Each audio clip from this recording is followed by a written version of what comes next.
Edward George Geoffrey Smith-Stanley, 14th Earl of Derby, KG, GCMG, PC, was a British statesman, 3 times Prime Minister of the United Kingdom, and to date the longest-serving leader of the Conservative Party.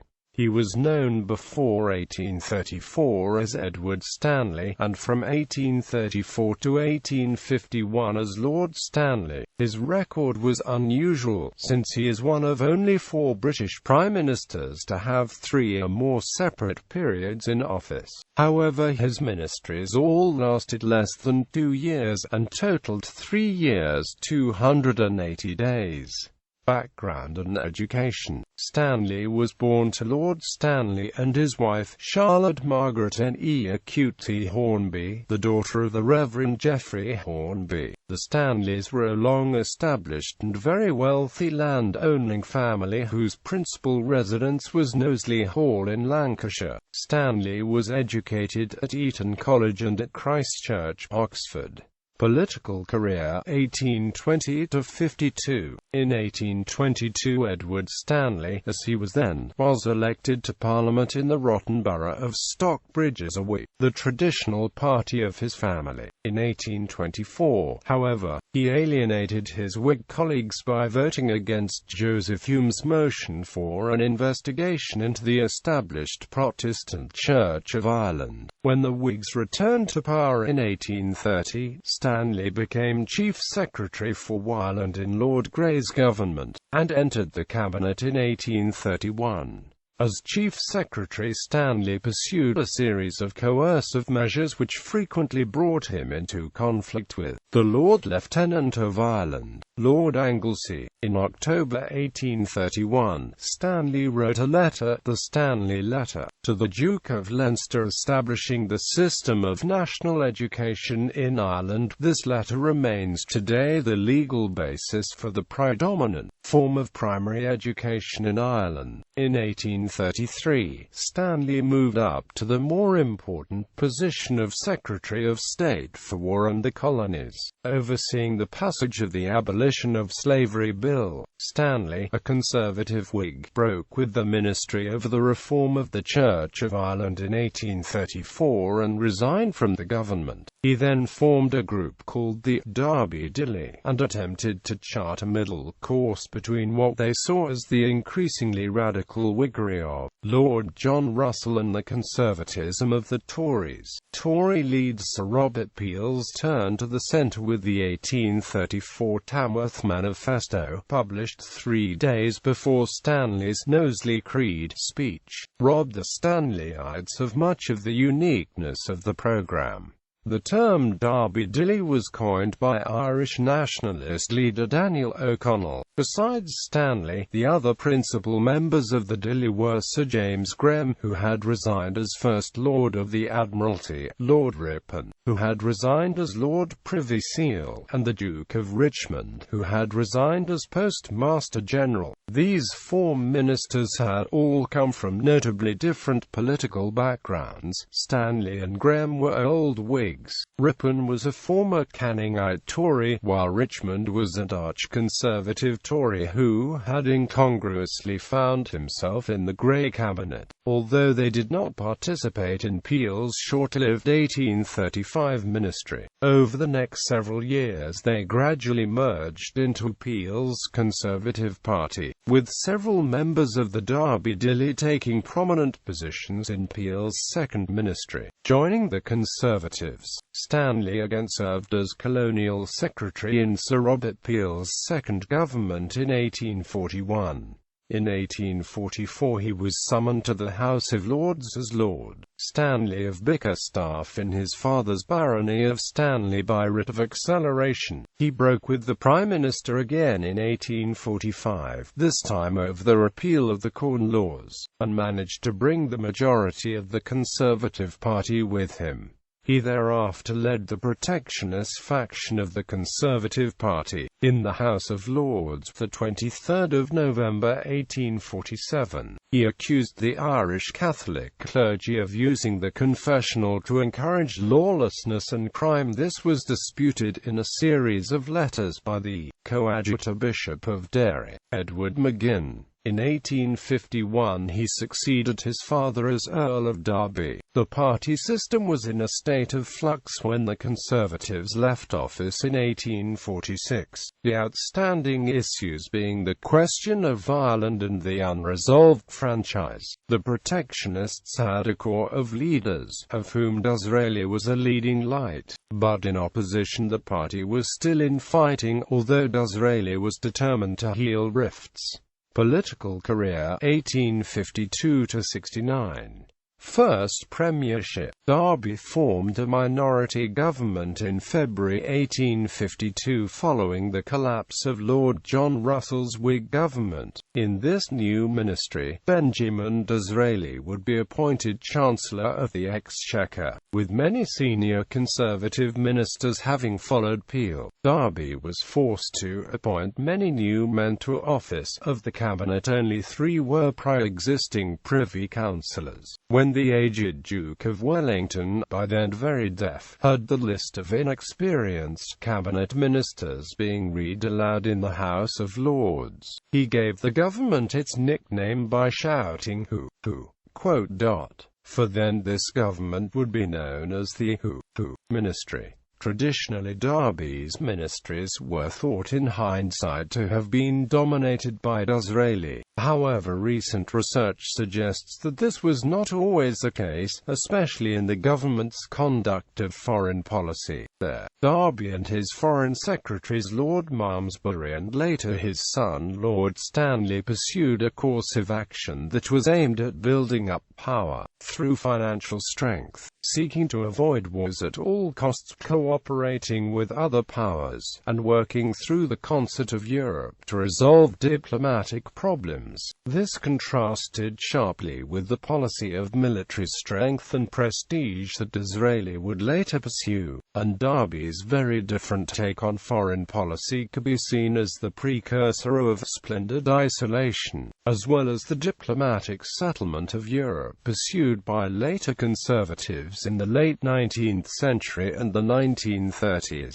In the general election of June 1852, the Conservative Party under Derby and Disraeli won only 330 seats in the House of Commons, 42.9% of the total, although the Whigs actually won fewer seats, 292 seats. There were several small groups in Parliament who might be willing to side with the Whigs on particular issues, like the 38 Conservative members of Parliament who were Peelites, who had already joined with the Whigs in June 1846 to repeal the Corn Laws, the 113 members who were free traders and who were interested in eliminating all tariffs on consumer goods, and the 63 members of the Irish Brigade who were interested in the independence of Ireland and tenants' rights for Irish tenants. Immediately following the election in June 1852, none of these small groups were willing to work with the Whigs to form a government. Accordingly, the Earl of Derby was invited to form a minority government. Derby did so and appointed Disraeli as the new Chancellor of the Exchequer. As with all minority governments, the Derby minority government had a difficult time governing. The main preoccupation was avoiding any issue which might cause any of the small groups to go over to Whigs and cause a no-confidence vote on the minority government. Accordingly, when the Duke of Wellington died on the 14th of September 1852 at the age of 83, the government was accused of spending more time with the interests of a dead duke than with the interests of the living. However, the real issues facing Parliament could not be postponed for long, and when Disraeli submitted his first budget to Parliament in December 1852, it proved so unpopular with the Peelites, the Free Traders and the Irish Brigade that it was voted down in a no-confidence vote. As a result, the Derby minority government fell, making way for a Peelite Whig coalition under Lord Aberdeen. When Aberdeen's administration fell in 1855, Queen Victoria asked Derby to form a government. much to the consternation of some sections of his party, including Disraeli. Derby declined this offer, believing that he would be in a position to form a stronger government after a short-lived failed administration led by one of the Conservative Party's rivals such as Lord John Russell or Lord Palmerston.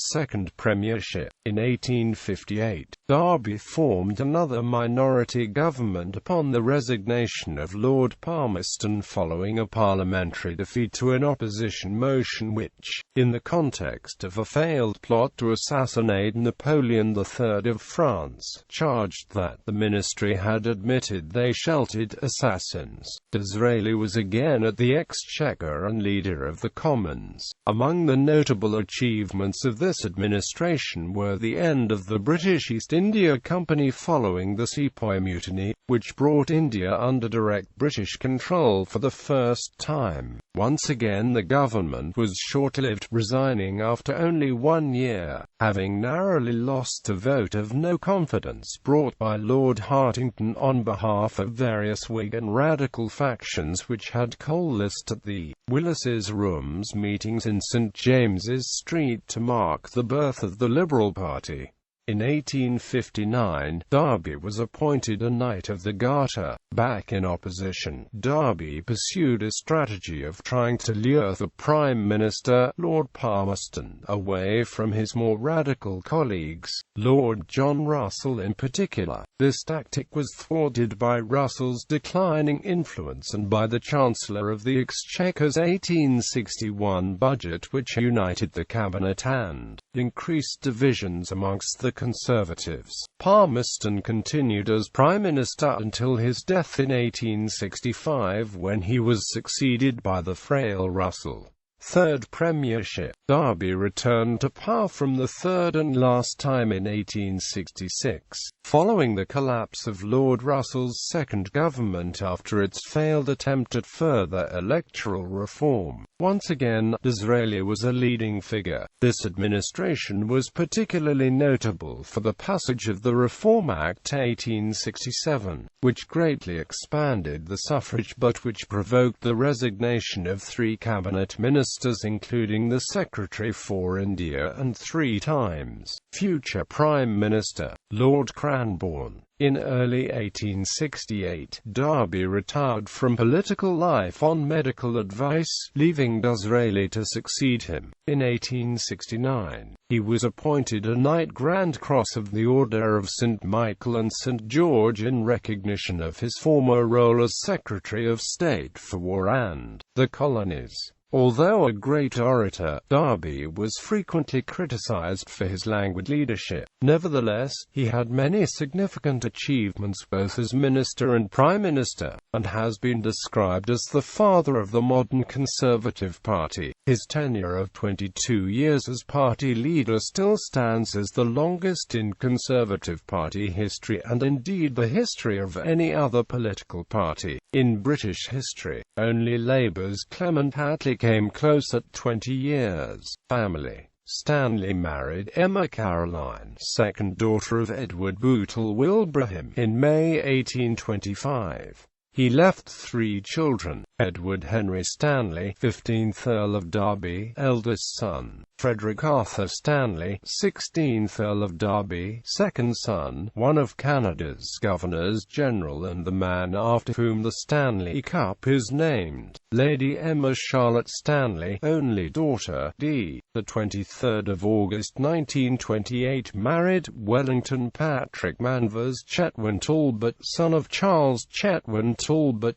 2nd Earl Talbot. Edward Smith-Stanley's ancestors were Kings of Man from 1405 and later Lords of Man. Thomas Stanley, 1st Earl of Derby, famously switched sides at the Battle of Bosworth and placed the crown of the fallen King Richard III upon the head of Henry Tudor. Derby's governments: 1st Derby Ministry, 2nd Derby Ministry, 3rd Derby Ministry. Legacy. The national school system in Ireland, national school, the predominant form of primary school education, remains based on the multi-denominational system set up by Stanley in the Stanley Letter. The letter tries to deal with the seemingly intractable issue of different Christian religions living together in Ireland. The former site of Fort Langley, British Columbia, was renamed Derby by the Royal Engineers in 1858, apparently in honour of the Earl, who was British Prime Minister at the time. Stanley on East Falkland, capital of the Falkland Islands, is named after Edward Smith-Stanley, Port Stanley in Ontario, Canada, as well as the area Stanley in Hong Kong.